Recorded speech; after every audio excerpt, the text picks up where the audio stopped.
Quay bạn channel của đen chiêu Tamot làm video này cho các bạn xem nha. Hôm nay là xe của chú đen chiêu bị hư ở trong Duy Mương các bạn. Quay cho các bạn xem đấy. Đây này. Đường đây là đường làng Dít nha.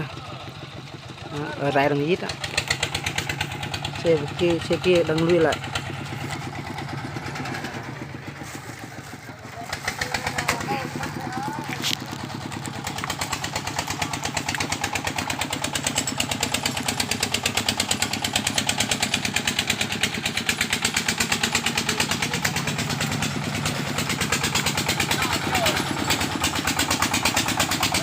Nó đang săn cát, như đây săn cát thì chết xe kia.